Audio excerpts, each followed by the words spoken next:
All right, what's up, guys? I'm here in a hotel in Switzerland, answering some questions for you guys and Nikki Six. Thanks very much for having me. I'm Mike from Linkin Park, and we got some questions from fans all over the place. The first one I'm seeing here is from Amy, I think it is, from England. She asks, "What's the most exciting thing about touring for you guys?" Um, for I think for all of us, to the man, it's most exciting to do the shows. I mean, there's really nothing that comes even close. Um, for me, on our new album, it's called The Hunting Party, and a lot of those songs, all of those songs, were really written with the live show in mind, and because of that, we're really excited to play a lot of those live. But just like any band, who's been around for a long time, we've got the catalog of music and a connection with the fans, and I feel like a responsibility to play the favorites for the fans when we play. So we do what we can to kind of mix those things up. The next question is from Giovanni from Springfield, Massachusetts. Is the hunting party exactly how you imagined it turned out? So the hunting party is, I guess I can go back to like the place where it was inspired, or some of the places where the ideas for the album came from. There was a day where I was just looking for something to listen to, and I couldn't really find I couldn't find it. I wanted something aggressive and heavy and, kind of like in your face. And I listened all over the, I tend to look for music in a lot of different sources, and I couldn't find anywhere the kind of style of what I wanted to hear. And so that, for me, whenever that happens, I kind of know that's something that's a moment when it defines, like, or it tells me this is the thing you have to make. So yeah, The Hunting Party is an aggressive record, it's a loud record, it's a rock record, and rock music right now, for me, for anything in the general scope of it, is it's a little bit soft, it's a little bit safe, and we wanted to make an album that was not that way. I grew up on some of my favorite rock albums. Were Shape of Punk to Come by Refused, Relationship of Command by At the Drive-In, Betty by Helmet, Ride the Lightning, and there's, I can keep going, but the point is, they weren't pop rock records. They weren't, when I really thought back about it, those albums were something that kind of helped sculpt like what I do. So kind of getting back to that sense of like what inspired me to make music in the first place, or what inspired our guitarist Brad or our drummer Rob, so on, to like learn to be a musician. That was kind of the place where we started on The Hunting Party. Nivea from Brazil asks, how was the order of songs in the album organized?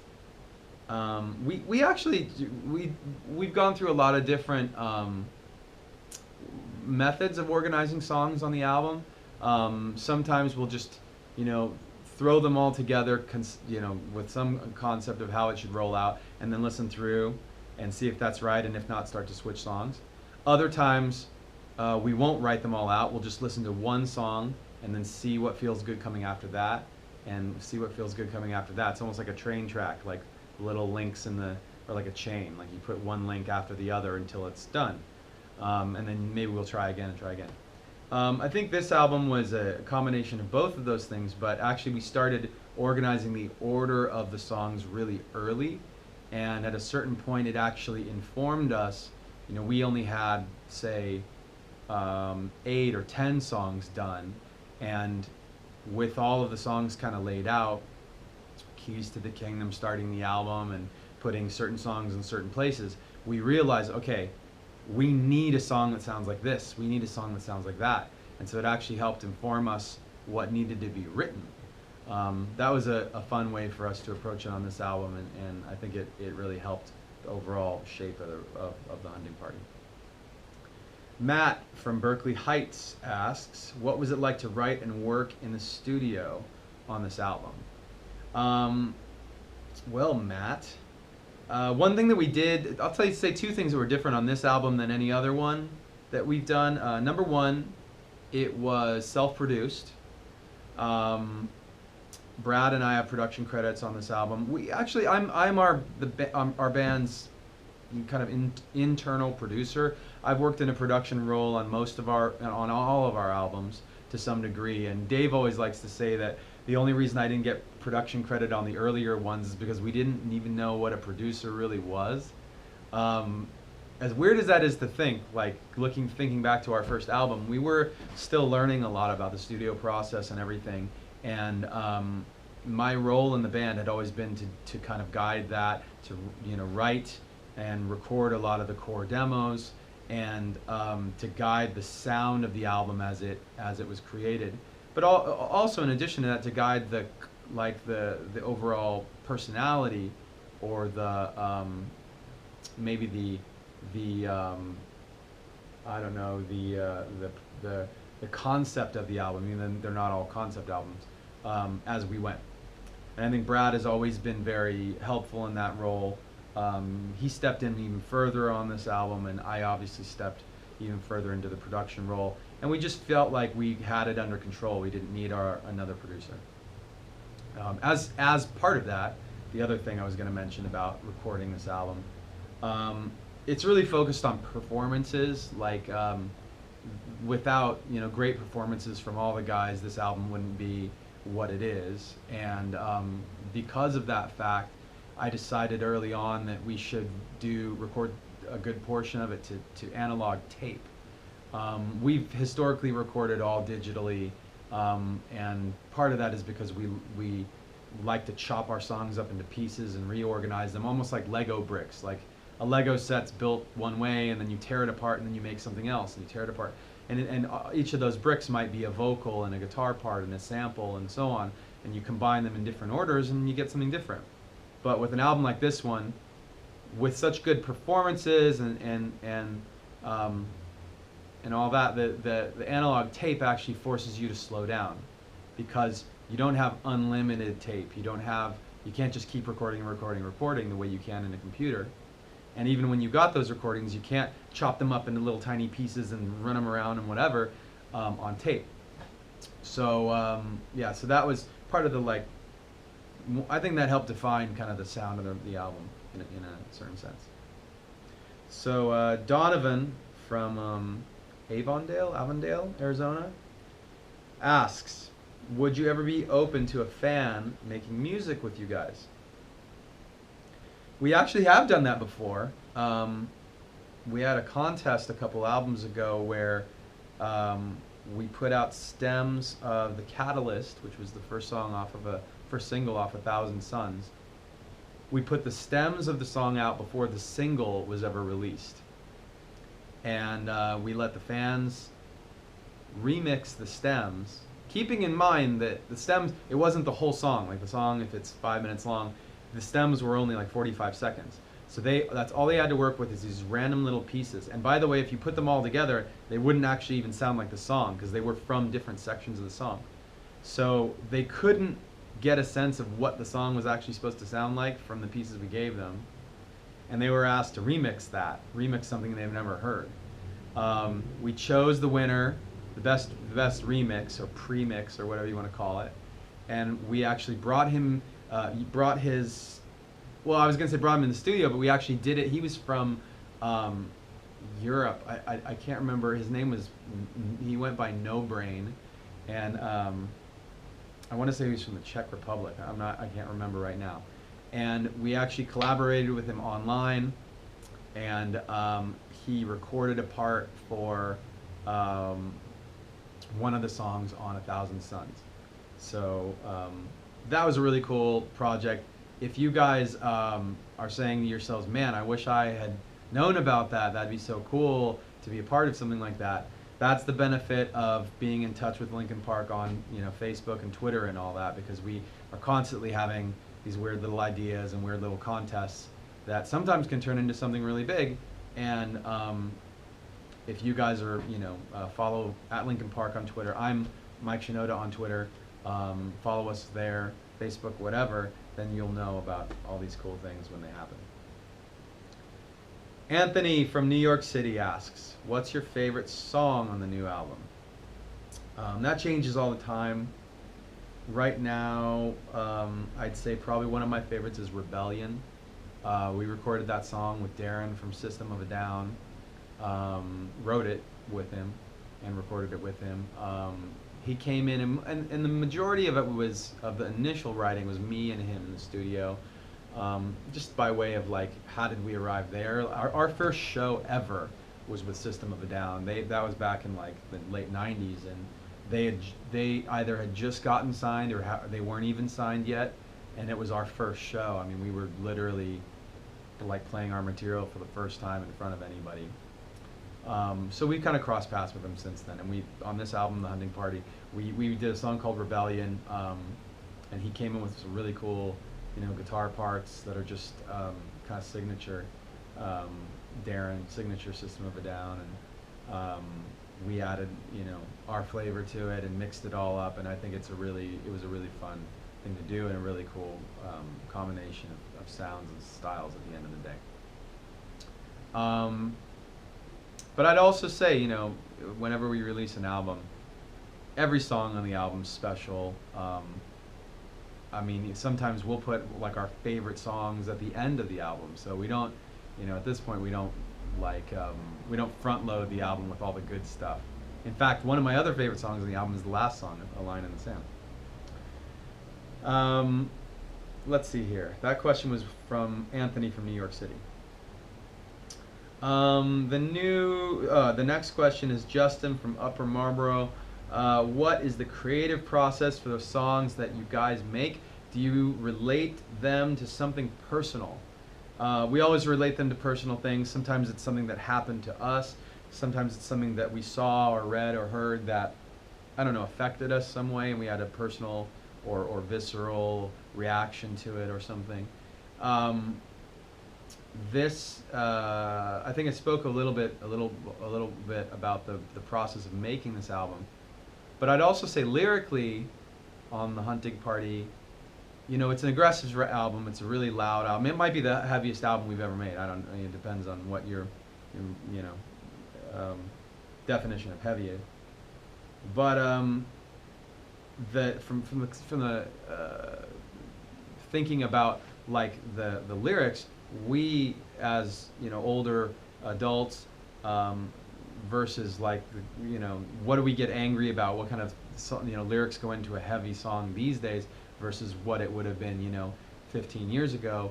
It's very different, right? When we were writing like Hybrid Theory and Meteora, like a lot of those songs were about, if you listen, it's a lot about me and you. It's a lot about interpersonal relationships. And this album definitely has that too, but it's from a different perspective, and also I think there's a worldly perspective that as we've gotten older, I get angry about different things now than I used to back then. One of the best examples was our bassist Phoenix. His brother works for an organization that fights child slavery, sex slavery, and horrible things like that are going on in the world. And when I read about those things that I know are happening out there, it really pisses me off. It's just disgusting stuff, to think somebody would do that to a young person or child or whatever. And so those types of things work their way on to this album. Just a couple more questions here. This one is from Chris from Yorkville, Illinois. He says, what advice would you guys give me give to me wanting to start making my own music or my own band? It depends on what kind of artist you are. I always say to young people, the most important thing to do when, if you're making music, don't make it for somebody else. make it for yourself. First and foremost, make sure that you're making something that you love. Don't make something you think other people are going to love, because at the end of the day, you know, you're going to have to stand behind that stuff. And I heard a story once that The Cure, the band The Cure, recorded a song that they didn't particularly like, and then it became a huge single, and it became one of the songs they're known for, and they had to play it every night over and over and over, and they just got so sick of playing it. They hated the song and they hated the whole experience because they didn't really love the song in the first place. And I would never want you to be in that position. We never put ourselves in that position. Every song on our albums is something that we love and we can stand behind, at least at the moment in which we write it. I'm probably going to hit a couple of these quickly. Let's see if we can do that. Adrian from Malaysia, are you going to be releasing a greatest hits album? I would say that definitely will happen at some point. We don't have plans for it. That's more of a question for our label. Warner Brothers will put one of those out at some point. It's just, I don't know if it's this way for every band, but for us, it's not something that's necessarily like on our radar.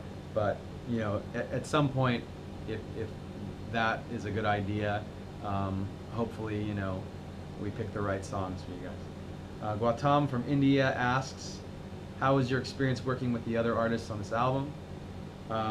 This album has 4 notable collaborators, I think, on as far as performances. That's Rakim, Paige Hamilton from Helmet, Darren from System, and Tom Morello from Rage and Audio Slave.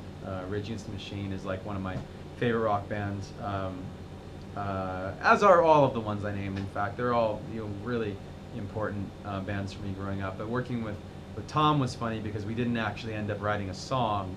We ended up just kind of jamming and talking the whole time, and we put this like instrumental of the jam on the album, just to kind of remind us of that. Darren and I already talked about. Paige from Helmet is on a song called All for Nothing. That song, just when we had written it, just kind of sounded like him, and so I played it for him and asked him if he'd sing on it, almost just to, definitely to just kind of show him respect for being, the person who kind of inspired that sound. And lastly, Rakim on Guilty All the Same, just a really, I've always been a huge fan of his, and he's incredible, an absolute legend. So it was a real pleasure working with him and all those guys.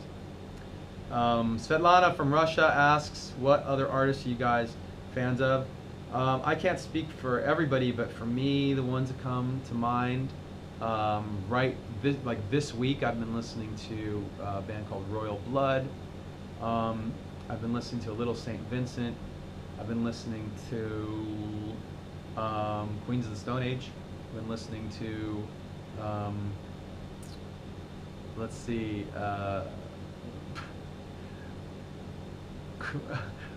Crowbar. And what else? Bring Me the Horizon. Actually, Bring Me the Horizon was a funny story because they were actually playing with us on one of these festivals out here, and there was a piece that just came out in a magazine with Chester and Ollie, the singer from Bring Me the Horizon. Apparently, back on one of our first shows in England, a 13-year-old Ollie was attending the concert as his first concert of all time. His parents dropped him off around the corner. He walked into the venue and got pretty close to the barricade and watched the whole show. And he even got his picture taken. He was even like, there was a camera, it was Kerrang magazine, and they had a camera taking a picture of Chester, and you can see Ollie in the crowd.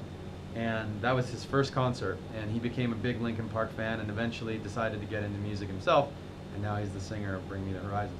So that actually is appropriate, like really hits me as appropriate right now, because with the Hunting Party, one of the inspirations for doing the album was getting back in touch with the styles of music and the ideas of like the feeling of like being inspired to